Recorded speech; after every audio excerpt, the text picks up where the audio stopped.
Vu que le Ballon d'Or se joue sur la saison entière et pas l'année 2025, il est temps qu'on sorte des stats importantes.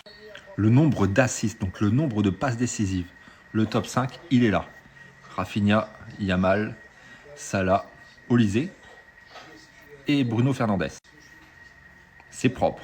Encore une fois, on parle de la saison, pas de l'année 2025.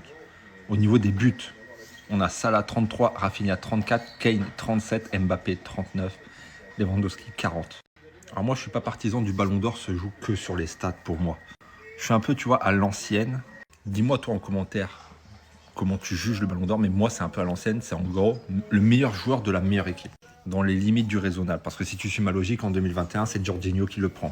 Et donc du coup, quand tu accumules ces deux stats-là, ça te donne Mbappé 5e 44. Tu as Dembélé qui était dans aucun des classements, qui se retrouve là parce qu'il était au pied de chaque classement.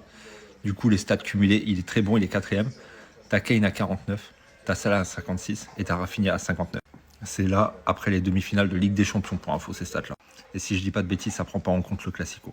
Arrêtez là, on le donne à qui? Pour moi, il faut piocher là-dedans, dans un des classements que je vous ai donnés, que ce soit les assists, les buts ou les deux. À vrai dire, les deux, c'est encore mieux. Ça signifie que tu es un joueur plus complet. Mais du coup, est-ce que tu le donnes à Rafinha, qui va pas en finale de Ligue des Champions? Salah, champion d'Angleterre, très bien, bravo. Kane, champion d'Allemagne, très bien, bravo. Mbappé, il gagne la Super Coupe en début de saison. Et après, on ne sait pas. Peut-être qu'il gagnera la Coupe du Monde des clubs, je lui souhaite. Mais là-dedans, tu la donnes à Dembélé, il va en finale. À voir s'il gagne ou pas. À voir s'il gagne ou pas. Si le PSG gagne la Ligue des Champions, on est d'accord que c'est la meilleure équipe de la saison. Pourquoi Dembélé n'aurait pas le Ballon d'Or dans ces cas-là? Expliquez-moi votre logique en commentaire, je veux savoir. Ah oui, je vais venir avec le cas Yamal. Parce que les stats que je vous ai montré, le classement, c'était avant le Classico.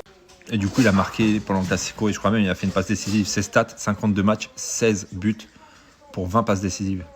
C'est giga propre, il n'y a rien à dire. C'est une saison magnifique qu'il fait. Et ce qui dérange beaucoup de monde, je vous ai vu en commentaire, c'est la Liga. 7 buts en Liga. 7 buts. Alors je veux savoir en commentaire, à qui vous le donnez?